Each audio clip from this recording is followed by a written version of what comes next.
Hey YouTubers, welcome to Good Packer Nation Morning. And yeah, it's the bye week, but there's still a lot to talk about. Today we're going to break down the second quarter play, the 3rd and 3 from the 18, where Jordy Nelson almost had the one-handed touchdown catch over Slay. We're going to break that play down a little bit. We're also going to talk about, kind of read between the lines of Mike McCarthy's press conference. And I'll be talking about some comments and questions that come in as we roll the show. So yeah, you're going to want to check it out. Good Packer Nation Morning.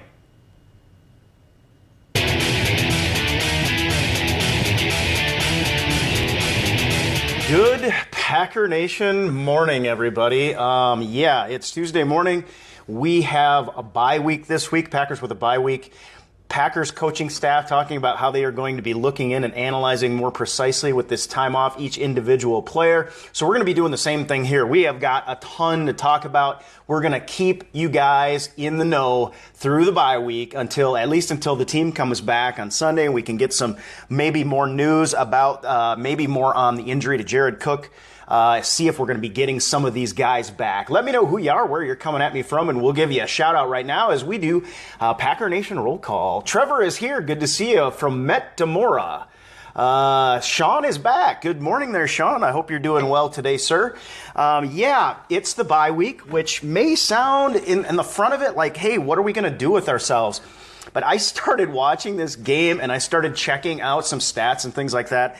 There is so much to talk about, so we're going to have a lot of fun this week, actually. I'm actually looking forward to it, and it all is because of you guys, to be quite honest, because I think we'll have some great interaction and a lot of cool stuff to talk about. And, of course, we have the excitement. Now we get to sort of have a peaceful, easy feeling having won against the Lions after a Vikings game that had us a little bit concerned. Felton is here. Good to see you from Savannah, Georgia, I guess. Savannah, Georgia? If so, kind of just down the road from me. John is here from South Carolina. Virginia, Reed. Trevor is here. Cook hurt. Great start. Fell on his face in the second half. Yeah, that was kind of a tale of two halves. And we will probably talk about both, but today we're going to be talking about something that happened in the first half. Yeah, Trevor. Brent. Jared is back. Hey, I got to apologize to Jared because I had to put the show off yesterday. My bad, bro. Sorry about that. I think you ended up having to go to sleep because of the timetable over there. Jace is here. All right. Good to see you, man. He's from Adelaide, Australia as well. So we got Australia well represented for Packer Nation right now. Great to see. Yeah. We got Brent. We got, let's see, Angel is back. Oh, from Ludington, Michigan. That's right, Jared. All right. Jared says it's all good. He forgives me. That's good to know. Otherwise, Jared knows I'd be crying myself to sleep on my pillow tonight. But I got my coffee too, so I'm totally freaking amped up. You'd think we have a game today or something, but there is a lot to talk about. And guys, obviously it's early. It's still the very first quarter of this season, so there's plenty of things that can happen. But we are seeing, it's good to see. Good to see you, Jeff. Good to see you, Trent. Trent is here. PJ Sanchez from Laredo, Texas. Texas holding down the fort there. That's good to see too. There's plenty to talk about, but now that games get underway, we get to sit back and kind of watch what's going on with some of the other teams. So I want to take a step back just for a minute to start out, and let's talk about what's going on around the NFL just quickly. Well, I've got the standings chart up here, and it's interesting to me. Like I started looking, the AFC teams are listed first, and I was like, well, why do I even want to bother looking at the AFC teams? Well, guys, Packers have to play. The NFC North has to play the AFC South right now. So let's take a look at those standings. Of course, we've got the Houston Texans, 2-1 right now, standing on top of that division. J.J. Watt and the Houston Texans are going to have to come to Lambeau. It'll be interesting to see how the NFC North fares against the Houston Texans. We know the Titans are 1-2. We've got the Jacksonville Jaguars dropped to 0-3 this week, and the Indianapolis Colts in there in the middle also at 1-2. These are all teams we will have to face. So it's going to be important going forward to kind of keep an eye on these guys. And this week in particular, we'll be able to watch them without having to take our focus off our beloved Green Bay Packers. Now in the NFC, well, and another note about the AFC that I just wanted to make real quick is the New England Patriots are still winning without Tom Brady. Number one, I think Tom Brady might need to be a little bit nervous about that. And number two, you've got to wonder who is going to be able to handle this team when they get back fully healthy. When Gronk is healthy, they get Tom Brady back. You know Tom Brady has a tendency to come back with a vengeance when stuff like this happens to him, especially the suspension. Disbelief or criticism or things like this, he has a tendency to come back with a vengeance. Very interesting to me. I expected the Patriots to at least drop one of these games that they have so far. They have not. One of those being the Houston Texans as well, who I believe they shut out 27-0, if I'm remembering the score right. That may not have been the final score, though. But in the NFC then, of course, we've got the NFC East as well to pay attention to, because we've got the Philadelphia Eagles are undefeated right now. The Giants are actually playing better ball than I expected at 2-1. Dallas Cowboys are 2-1 as well, and the Washington Redskins 1-2 at the bottom of that division. These are all, again, teams the NFC North is going to have to face, so we will be able to keep an eye on those, especially this week, as our NFC North opponents to match up with some of these guys and see what happens. And of course, as we all know, the NFC North. The Minnesota Vikings are for real, guys. They're 3-0. Here's the thing about Minnesota right now, and I wish I could give a shout out. I can't remember who it was, but I saw the comment roll across the screen yesterday that the Vikings defense is for real. And if I could give you a shout out, I would, because that's the truth right now. Now, I don't think many of us, we didn't disbelieve that the Vikings defense was for real, but we did. I think some of us wanted to have a wait and see approach, and we wanted to see if our Packer offense, how well we matched up to them. Well, we scored 14 points total in that game, so we kind of know where we're at as far as that goes, and that we are going to definitely have to see some improvement if we're going to have a chance against them in that December run where we take on all of our NFC North opponents in a row. So that game will be played at Lambeau, however, so there is a little bit of a flip-flop that'll go on, and we will have a chance at the momentum with our awesome Packer fans in the house that day. So I expect by then we will have some things corrected, but for right now, we know that the Vikings are for real. And yesterday, we actually yesterday asked the question, are the Packers, even after the win against Detroit, are the Packers still looking up at the Minnesota Vikings at this point in the season? I said yes. The problem is we're not going to get to prove it head-to-head until the second to the last game of the season, week 16, I believe, down there. It's going to be a long time. A lot can happen in between. But one thing you have to give the Vikings credit for is the way that they have played through injuries. They lost their starting quarterback. They lost Adrian Peterson, and they have still been able to play great defense to the tune of 2 weeks in a row now. The Minnesota Vikings defense has handed opposing quarterbacks their worst performance of their career. You basically can say last week Aaron Rodgers had as poor a performance as he has ever put on the field since he donned the Green Bay Packers uniform, and then they went and did it again against Cam Newton and the Carolina Panthers. Now, we could look at that, whether the Carolina Panthers offensive line is suspect, whatever it is, but this is a serious situation we've got to watch out for. Now, one of the answers to that, of course, is for the Packers offense to get in sync and play West Coast offense the way we all knew we should. And we're going to get to that in just a minute. But having looked at the standings a little bit for our NFC North, the AFC South, the guys that we're going to have to match up with, you can answer this out there. What are the games, since you can't watch a Packer game, what are the games you're going to be keeping your eye on? What are the important games in your estimation, Packer Nation? Because I have one that I am going to be watching very closely, and I'll probably be talking about a bit on this show. And that is that the Vikings take on the Giants this week.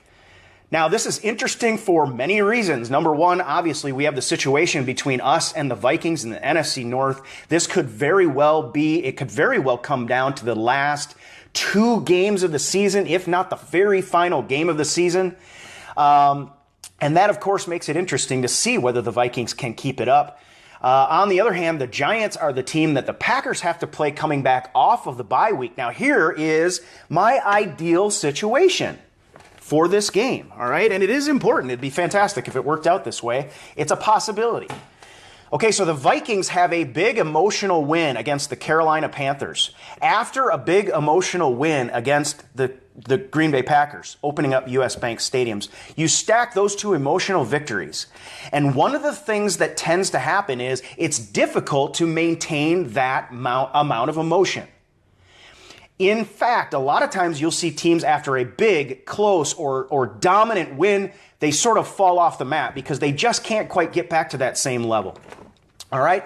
So what I am hoping for is that we see a little bit of this effect with the Minnesota Vikings, and we see Eli Manning, who's playing pretty good football right now and has a good wide receiver core around him, come in and steal one from the Vikings.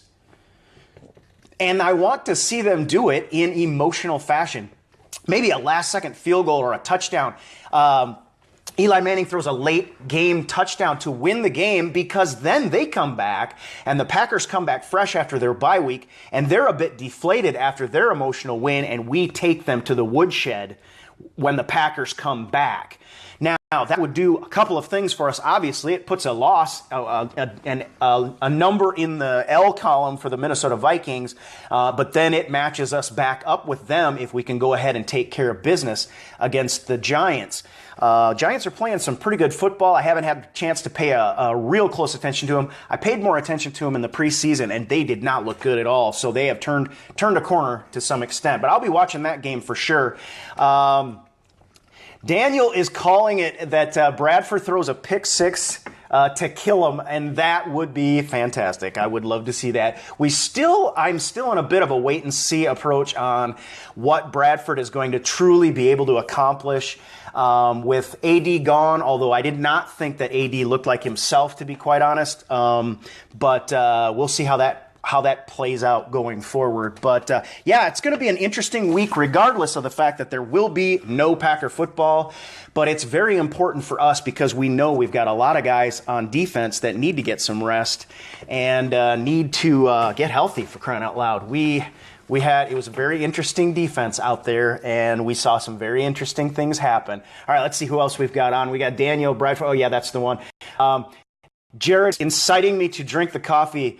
You won't have to ask me twice if I see it, of course, but here it is. And the bad thing is, I accidentally got pre-ground coffee, which I never get. I just grabbed the bag and didn't pay attention, and I ended up with pre-ground coffee. So it's not the way it's supposed to be. It's not quite as good as it's supposed to be. Ricky is asking any news on the game. I am not sure what we need.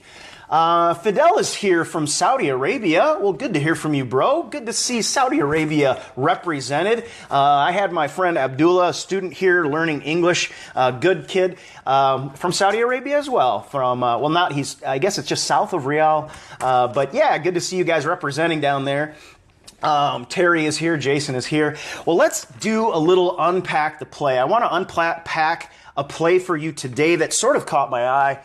Maybe something you might have missed in this game. I had to watch it a second time before I got to see what had actually happened as this play developed. Maybe of interest to you. What I think I'm going to do is do one of these every day because there's plenty to talk about that way, and maybe get a little bit deeper into what is working or what is not working from time to time with the Packers offense. This is an offensive play. I don't know if you remember it, but actually I think you will remember it.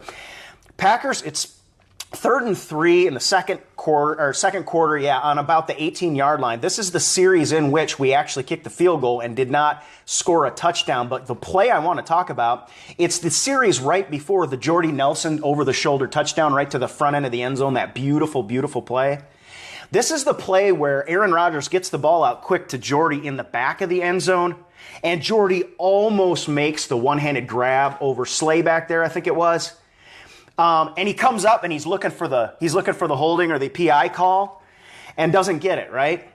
Ricky says, my precious, not yet, maybe soon. This was an interesting play to me, so I rolled it back and I took a second look at this play. This is a very interesting play to me. Aaron Rodgers talked about how the West Coast offense is so predicated upon rhythm. Everything has to work, and it has to work in time. Part of what defenses try to do then, obviously, is throw that timing off. In this case, throwing the timing off made the difference between getting a touchdown on that play, a guaranteed touchdown, and not getting the touchdown on that play. one of the things that I noticed, and maybe some of you were out there noticing, Randall Cobb in this game, he had a big play right off the bat early on in the first quarter, but then after that, we didn't see anything of Randall Cobb to speak of in this game. Randall Cobb would have had a touchdown on the Jordy Nelson back of the end zone play on this. Now, I'll tell you how this worked out. Okay, so pre-snap, Aaron Rodgers is looking. They're bringing pressure from the right side. Richard Rodgers is on the end, but he's headed out on a pass play, but he's got single coverage up on that. They've got an extra hat out on that side. At that point, Aaron Rodgers signals and moves the protection, moves James Starks over because he knows he's not going to be able to throw over that, and he does have Rodgers singled up. But Detroit is singled up all the way across, which looks like zero coverage at this point. This is an opportunity. So what Rodgers believes he can do then is roll his protection over because he's got both of the linebackers up and they are showing blitz as well. And he knows that with zero coverage, he is going to have to get the ball out quick because they are bringing pressure. So he moves Starks over to the left to pick up the linebacker. And again, I'm trying to read his mind at this point, but my belief is he knows he's got Jordy wide and he's got Randall Cobb, and he's going to play his odds to get the ball out before the pressure can reach him. Remember, there's going to be an unprotected hat coming right at him at this point. He moves the protection to pick up the linebacker and calls the play. Here's what happened on that play. James Starks completely whiffs on picking up the linebacker on this play, all right? As Glover Quinn comes through the line, and it's like James Starks doesn't even get a shoulder on him, just opens the door. So Aaron Rodgers is forced to get the ball out immediately. What you may not have seen on this play, it was so beautiful, is that Randall Cobb puts a move on his man that lays him flat on his face on the ground and is wide open with not a man for 20 yards around him on this play. All A-Rod would have had to do is just a quick wrist flip. This is an automatic touchdown. And instead of kicking the field goal, we put another 7 points. That would have been 5 touchdowns on the board in the first half. This is the West Coast offense. And when one little thing, we talked about this, and of course Aaron Rodgers kind of made the comment that, a lot of us, we don't understand what all is going on. And I said, there's a lot of truth to that. And this is one of those things when you get a chance to look back all the moving parts that have to work in concert and have to work in rhythm. And James Starks, not even getting a chip on that, did not give Aaron Rodgers enough time to wait to just, or he could have pump faked and then Randall Cobb touchdown easy.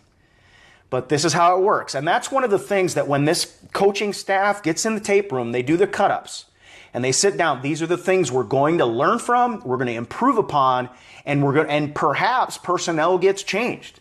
Because the question in my mind is if you had Eddie Lacy in there, whether he's tired or not, when he has to move over on a protection, would he have gotten the job done, and would that have been a touchdown? So these are the questions now the coaching staff can ask themselves, and it made a very interesting point. Again, this is a four touchdown half, and it would have been 5. And I do want to tag with that because we're talking about the West Coast offense. I want to talk a little bit about Mike McCarthy's presser this week. I listened to it again, and you know me, I try to read between the lines, okay? Because here's what happens. A lot of times Mike McCarthy keeps his cards really close to the vest. But once in a while, he will by the way he speaks. Now, I used to do a little bit of this work linguistically. I used to have to do this to some extent as my job, or at least in academia. But when you listen to these guys from time to time, you can read between the lines, all right? And one of the things I caught this week is this, and there's several things I want to talk about. I took some notes on this actually, because it's quite interesting. McCarthy got on and, they talked about, how the offense was good in the first half, and he talked about, confidence and rhythm and things like that. But what his baseline was that it just came down to executing our offense better than we had in the past. Now, I agree with that to some extent, but let's get some interaction. Okay, give me a heart if you noticed, like me, that the Packers finally worked the middle of the field with seam routes and slants in this game. Give me a heart, because probably if you give me a heart and you notice this, it probably means you were like me calling for it for a long period of time. For years. And game after game, we're going, where are the inside slants? McCarthy gave us the answer if we read between the lines today, but how many of you noticed that in this game? We worked from the inside out. We had the seam route to Jordy. We had the inside slant to Jared Cook before he got hurt, and another inside slant that could have been a big play, just wasn't, it was incomplete. Well, here's what Mike McCarthy said, okay? He actually made this quite plain. He didn't make it plain, but he said, the inside game, he said, we look at it, and part of the reason we don't always work the inside game as much is because we're going to look at these plays in terms of player safety. And this is one thing I don't think there's anywhere that I said it to you guys or posted it and wrote it down somewhere, but I have suspected this for a long time because we've seen it for years where we seem to be hesitant as a West Coast offense to throw inside slants. And I suspected for a long time that this was because we were worried about player safety. Those inside plays are where you get cracked and you get leveled, where you get helicoptered, and player safety definitely is a factor on those inside plays, inside seam routes, etc. The seam route, maybe not so much. Those slants in particular, but McCarthy gave it away in his press conference this week. Now, the question then is, do you agree with it? So you can thumbs up or angry face. Obviously, to my mind, it's not a super simple, it's a bit of a complicated question because look at how our offense performed. And at some point, we've got to play the game of football. But at the same time, we lost Jared Cook in this game. So there is a balance that has to be attained. But it's interesting to me to see the head coach basically give away his position on why. Because I'll tell you one thing that I can guarantee you. Sidelines will never hit back. And that is a big part of the reason that this team is working the outside of the field. Agree or disagree, we are learning a little bit about the things that McCarthy is sort of keeping close to his vest. We're getting into his head a little bit when he opens the door in this way. Now, again, to my mind, we have got to continue to work the inside of the field. To me, it's so crucial to the functioning of a West Coast offense. And when you look at, this should have been a 5-touchdown half. When you look at the success we had on the field, I think there's more going on than just the fact that we executed our offense better. I think we also called a better game. And I think we called a better game because we worked the inside of the field. There are any number of routes that we can use to work the inside of the field. Some of them are safer than others. But if we continue to work the inside of the field, the shot plays are going to be open. We saw that as well. Add to that the fact that, Eddie Lacy breaking 100 yards. If we can keep the running game going, man, good things are going to happen. But we always have to, in the back of our mind, keep in mind that very bad things can happen in those occasions too. To my mind, we're playing the game of football. This is American football.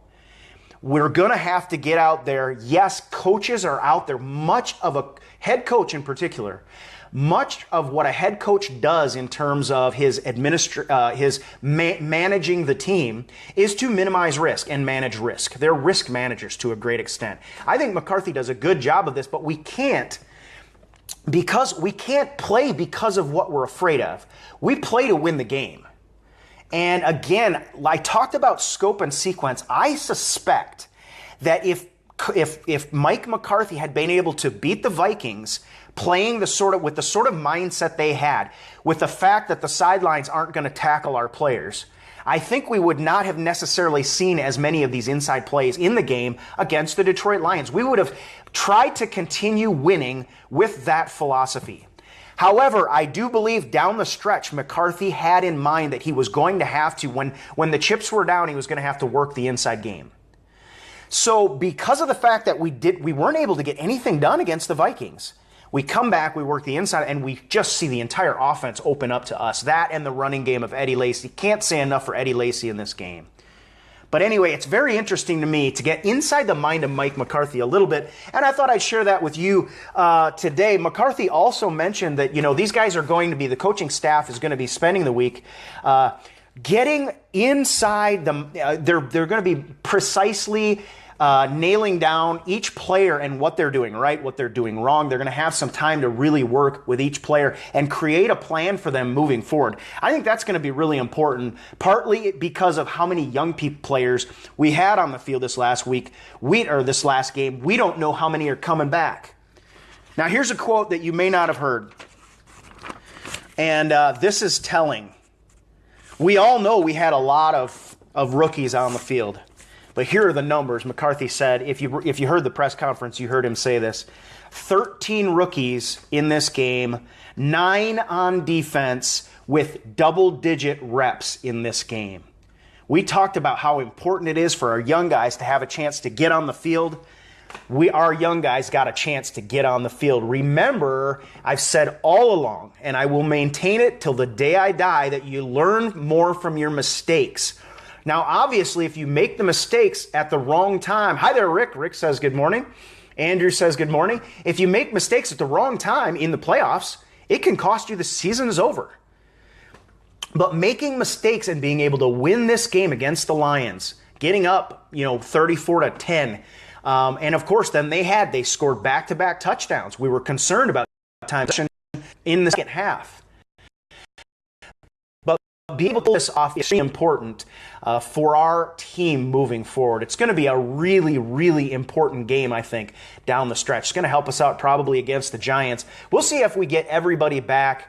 But again, very important experience for a lot of young guys and a lot of stuff. You're talking 4 preseason games worth, and now, especially on our defense, this game with these young guys and rookies getting in and playing ball. Really a fantastic situation. Obviously, we'd have a different feeling about that if we weren't able to win the game against the Lions, because we would still be very concerned. But we did. We won this game.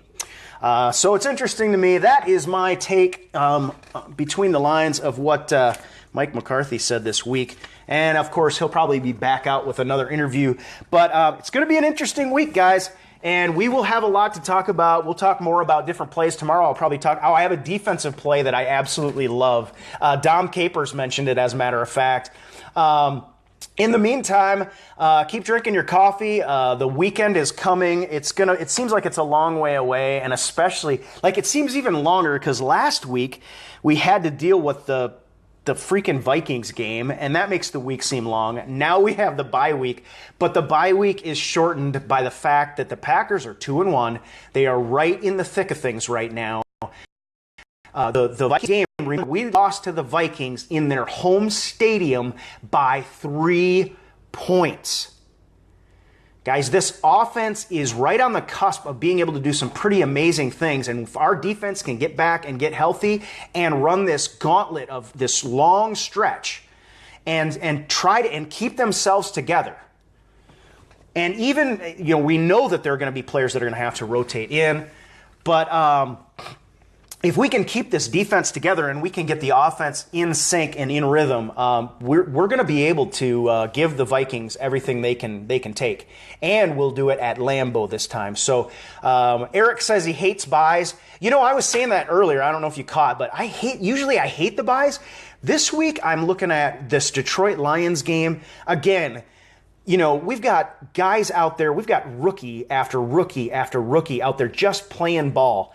Yes, they're making mistakes. Yes, our defense gave up too many points. But hey, I called the Detroit Lions scoring 27 points in this game.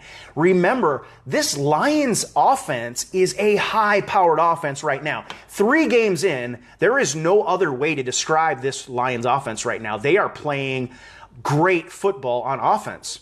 So, again, we've got a lot of mistakes on film. We've got a lot of good things to watch out for. And Josh was asking what to watch over the bye week. Number 1, we can watch the other games. We talked about that early on. 2, of course, we're watching this injury list. We want to see that get reduced big time. We definitely, want to see. Here's the guy we missed the most. All right, there is no question. There's two more things I want to talk about because I forgot to talk about Eddie Lacy. The first thing is there is one guy on defense we missed more than anyone else, bar none, and his name is Morgan Burnett. You look at the way the safeties and the corners work together in this game, and this is nothing against, Micah Hyde. This is nothing against any of the players on the field. But this team, the combination of HaHa, Clinton Dix, and Morgan Burnett is something special right now. And we missed Morgan Burnett in this game. Now, I'm not saying that if we had Morgan Burnett, it was going to make up for everything, even more so than Sam Shields, because if we had Morgan Burnett, then yeah, you'd still have Hawkins making his mistake, easing up on the play or whatever and giving up a touchdown, or was it Josh Boyd? I don't remember, but we'd still have these mistakes. But the Morgan Burnett is the captain of the defense. He is the quarterback of that defense. Sam Shields is our guy that we put out, and he's our stalwart every time. But Morgan Burnett was missed more than any player, mark my words, on this defense. And when we get Morgan Burnett, we are able to rotate in more in our cornerback situation, and we will be just fine. Of course, we don't even know that Shields is another big question. We don't even know if he's going to be coming back, to be quite honest, at this point. Nothing is being said. Coach McCarthy was asked why he went to see the specialist. Does this have something to do with whether he's trying to consider a career move? The question was pretty much deflected, but the fact of the matter is that is not part of protocol. He didn't have to go see. He basically got a second opinion, so we'll see. But this team needs Morgan Burnett back on the field. With these young guys, Morgan Burnett is the guy that is out there doing much more communication at the safety position than any of those cornerbacks are doing, bar none. So when Morgan Burnett comes back on the field, we're going to see this team improve. And hopefully we can get guys, obviously we need Clay Matthews back on this team. We need him healthy. We want Dayton Jones back. These elephant guys, hybrid players like Dayton Jones Dayton been coming on strong. Yeah, it's pretty interesting, this injury report for only having played 3 games. But again, the bye week comes, and this is the other thing that McCarthy said. He said, you cannot argue with the fact that we need this bye week. We need it now. And we get it. So as much as we hate to sit on our hands and not get to see the Green Bay Packers play this week, there's some other games to check out, and there's still college football, which is a lot of fun to watch. On Wisconsin, I'll have to throw in every time I talk about college football. But there's still a lot of football to be watched, and this is a dinged up, banged up Packers team that just plain needs a little bit of rest. The other thing I want to talk about before we go, last week, you can probably heart this if you agree, because we talked about we needed an emotional lift on offense, and I felt like Eddie Lacy was the guy to bring it to us. Because, a lot of our, not that there aren't, players that, Aaron Rodgers and, Jordy Nelson, obviously having him back is a big boost. But what I was talking about was a guy who gets emotional, because even Jordy, you saw him get a little bit emotional this week with his touchdown. He was like going like this to the stands, getting people in. But that's not Jordy's MO, really. He is a very cerebral player as well. Randall Cobb, the same. They're kind of businesslike, and that's fine. That's great. Eddie Lacy, to me, and you can heart this if you agree, we talked about it last week, he's a guy that when he makes a big play, it's because of this Hulk sort of mentality of his. When he makes a big play and busts some people up, he gets up and the play is not over for him. Like, there was one time in the game against the Vikings, I think it was, I thought he was going to get called for kicking the ball, but he just got up and he did his little thing and he accidentally kicked the ball. And I was like, oh, that's just Eddie freaking out over a good play. I really like Eddie Lacy and the way he's played. Look at the yards after contact. Can I get some hearts for yards after contact from Eddie Lacy out of this game? And the guy is showing burst. He is playing more reps now, and we see him on the field how about four handoffs in a row to Eddie Lacy in the game against the Detroit? It may have been 5. There's one series in particular, I know it was 4, because Charles Davis mentioned it. But how about some hearts for Eddie Lacy getting in there? And I think, I said it last week, this offensive lines love to run block. That's their favorite thing to do. Rather than stand back and wait to get jobbed by somebody and then get end up with a sack and have to deal with that in the film room. They like to go out and smash somebody. That's what big guys want to do. And these offensive linemen, I think they love to block for Eddie Lacy. So I was very happy to see that, and I did want to come back to that because I think he's the kind of guy that can really bring a boost. And he has been having a good season so far. Basically, early on, we just needed to see him get... Big Nick is back. We just needed him to get some more touches. I think he had 17 in this game, but went over 100 yards. And when we needed to just pound the rock, we were kind of able to do that. Obviously, the second half did not go the way we want. But we lost Aaron Ripkowski, was a big thing. Because, we liked that 21 package going into it, and we're not able to, can't put that on the field unless we can rotate in tight ends and things like that into the backfield as well, but Ripkowski is our guy for that package. So we had to make some adjustments, and that's part of the reason we didn't have success in the second half. We'll be talking more about that, I'm sure, this week, because, again, that is a concern. But, and Eric says that he is literally carrying the team. What a great statement. Yes, Eddie Lacy is literally carrying the team, but you also see the linemen are driving to try to keep Eddie Lacy, because they know if they just keep their feet moving, he's going to keep his feet moving. Edgar Bennett got up and said, this guy can do it all. If he can do it all, let's just keep feeding him the rock at the right times. And a lot of doors are going to open for our offense in a lot of different ways. Not just, the play action. We talked about this. I said last week, somebody totally got on me. And I don't understand this, but somebody totally got on me. In fact, I think that they said they were going to unfollow the... No, this was a different one. But the person that said they were going to unfollow me said they were going to unfollow the page because I didn't put all the blame on Clements or something like that. So I'm not even going to justify that with a response. But another guy really got on me because he said, all you have to do is throw to Eddie Lacy out of the backfield. That's all you're going to have to do, and our offensive woes are going to go away. Now, I don't know. That's possible I misunderstood, or, there was more thinking, because you're trying to read between the lines sometimes. But let me tell you this. And I think most people know this, and I see some laughs coming across. It might be at that statement, because you can't have success passing to Eddie Lacy out of the backfield if you have no running game. Is this not common knowledge in NFL football in particular, that you need to run the ball successfully to play action? You need to run the ball successfully. You can't just start throwing bubble screens out there. I mean, you can probably do that if you're stacking wide receivers, you're trying to spread out, you can have a little bit of a success. But there is not a coach in the league that is not going to expect to have success throwing out of the backfield, coming out of a solid run game. This is the entire setup for throwing out of the backfield, is commitment to the run. Okay? Kelsey says not high school football. I don't understand it. But at any rate, regardless of how we did it, but, if we keep running Eddie Lacy and he keeps running the way he does and he can stay healthy, knock on wood, then yes, the play action could be very important. We tried to go to it. Aaron Rodgers had that one bad pass that if he could have got it to Lacy, Lacy would have had some big yards. I think it would have ended up singled up on a corner or a linebacker out there, and it would have been a fun play to watch. The ball went wide. And one thing we do know about Eddie Lacy, I want to make it clear that I'm not saying that Eddie Lacy can't catch out of the backfield or anything like that. I don't want anybody to misunderstand me, because I've said many times Eddie Lacy is a fantastic pass-catching back. He has got great hands for a big guy. And we will need it. Rick Motti says we need a Spiller. I've said all along, I don't give a rat's butt if we get C.J. Spiller. And our problem, if we have problems without C.J. Spiller and we bring him in, he's not going to solve them. But you guys can agree or disagree.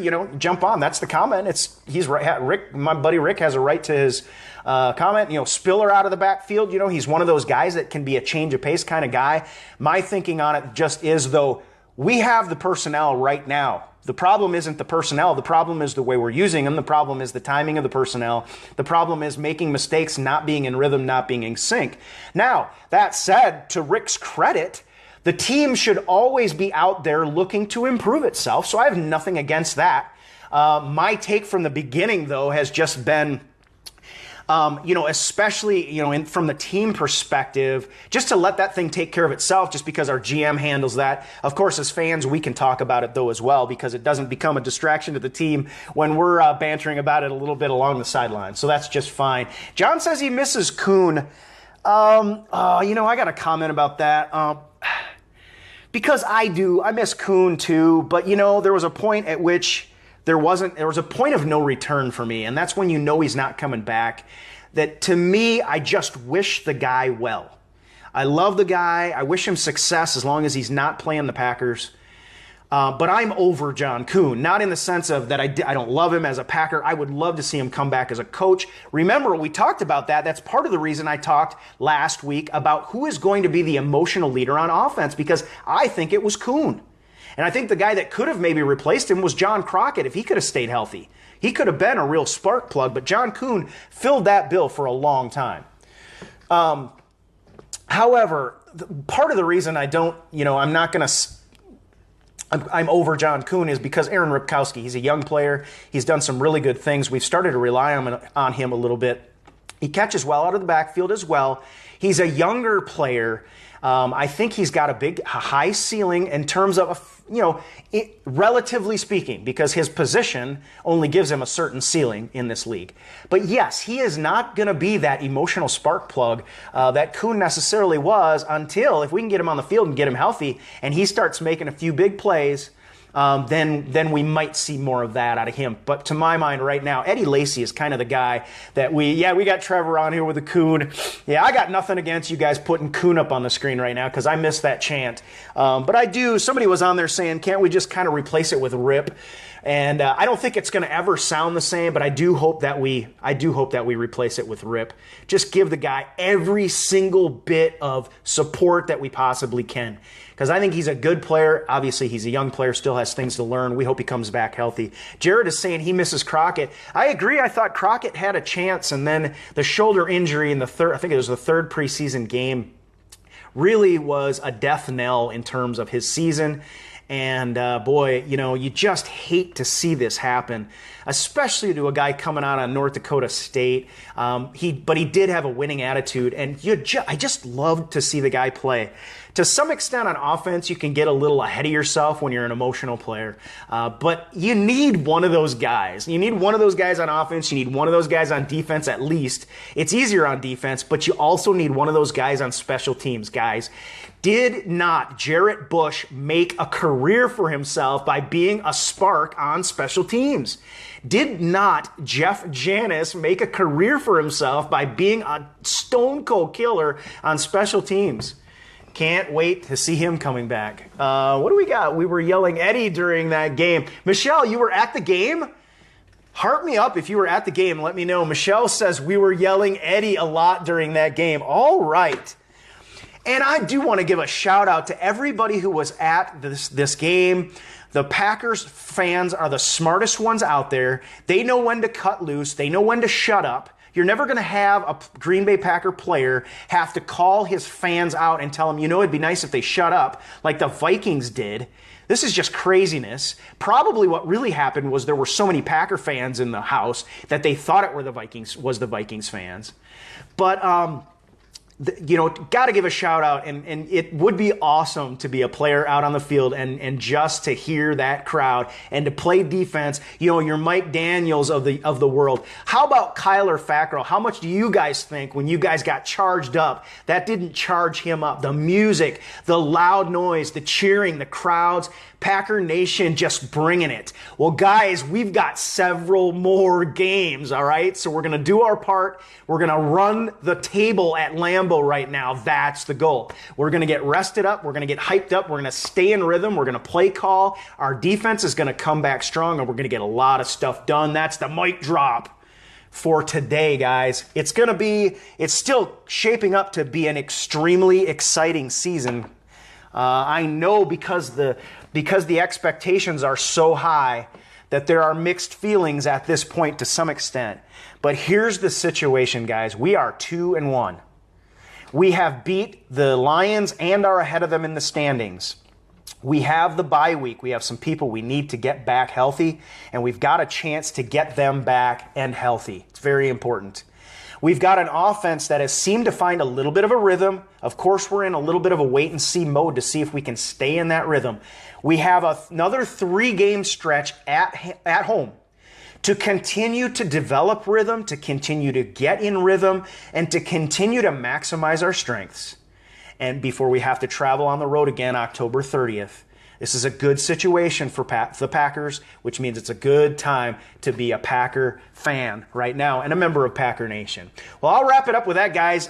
Brent is saying goodbye. See you later, dude. Roger says, go Pack, go. If you got any more, if you didn't get your shout out today, I'll just take a minute and do a few more because I know I try to keep them. See, I'm trying to work out a situation where I can go live on YouTube and Facebook at the same time because what we're doing now is commuting this content over. And one of the things, if you're watching it on YouTube, you can't correspond, but yet you have to watch me give the Packer roll call. So it's a little bit. It makes for about 3 to 5 minutes of kind of what might be annoying. So I'm not going to stop it because, frankly, giving you guys a shout out is half the fun. We got Eric on. Ross Janes is here, my friend. Bye week means film review, which means finding the strength of this team. That's what we talked about in the Mike McCarthy interview, that they're going to have a chance because of the plan that they've got in place to look more carefully, more specifically, and more precisely at each individual's play. I am very excited for that. Ross Janes, I am so glad to see you jump on, bro. Every day about 9 o'clock Central, we're getting on, doing a little talk. If you ever want to post, my friend, I don't know if you know this. Forgive me if I get some information wrong, but Ross lives in Iowa still, if he still lives there. We used to do a lot of stuff back and forth when he was doing Packer Show a long time ago. And good to see you, brother. Hit me up if you ever want to put a post. Ross Janes has some really good analysis because he is also a coach. I think he's got a son that, I don't know, maybe playing college ball by now. I think our sons were about the same age. So, all right, guys, good to see you. Treyu is back. All right, man. You have a good day, too. Spencer, Hector. Oh, Hector. I don't know if I gave you a shout out earlier. Eric, Calvin, good to see you, man. Guys, I have one more personal note. So if you have to head out, that's fine. But, okay. I'm pretty stoked about this week because yesterday my son was supposed to play in the semifinals of soccer, semifinal game against a really tough opponent. Well, that game got called off. There was actually a bad storm, like right when the game was supposed to go on. Pictures, the game, everything called off. But I am totally stoked because little Benj last week, they ended up winning. It was the preliminaries. They ended up winning like 8-0, and he had a fantastic play where he basically just dribbled through everyone from midfield all the way, took it downtown, put the ball straight through between the goalie's feet, which were only a ball and 2 inches apart, and scored his goal in that game. So I'm pretty stoked about this game coming up. It's going to be a real tough one, but I can't wait to watch him. I don't know. If you're a dad out there or a mother and you have kids playing sports, I don't care what sport it is just the best thing in the world to get to go out and watch your children play and develop and have fun being the most important thing, but also learning character development, also learning how... Teresa, the world famous Reggie, is here. Good to see you. Get them to see their character develop through wins and losses and to see them grow as a person. Sports are so great. I support sports across the board. I think in America, sometimes we start to get a little misguided in what they're for. But at any rate, I can't wait for that game. And I'm going to get on here and tell you what happened. And hopefully it'll be a good report from Benj. Teresa says, go Benj. She's been out to a game or two. And of course, we've had some hot ones down here. They start soccer fairly early, and so there is still a lot of heat to deal with, and it's going to be very interesting to see. And Ben says, give me my ring. Well, here, man. Why don't you come and take it?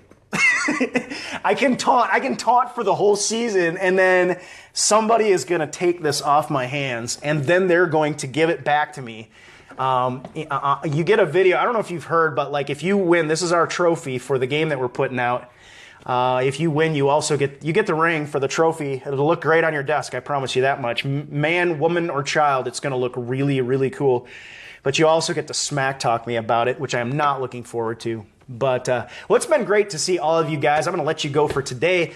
Get together some other stuff. Maybe throw a post up later on. Ross, definitely good to see you. And good to see the world famous Reggie get on today. And we'll talk to all of you later. If you haven't gotten into the new game that's coming out, you can check it out. If you need information on it, just go to greenbaypackernation.com. The very top post will give you information and also a form you can fill out. All you have to do is give me your name, phone number, and email address, and I'll personally send you an invite to that game. So we are totally stoked about that as well. All right, Jared, later, man. Take it easy, Hector. Talk to you later. All right, everybody, have a great day. Go Pack. Get the ring.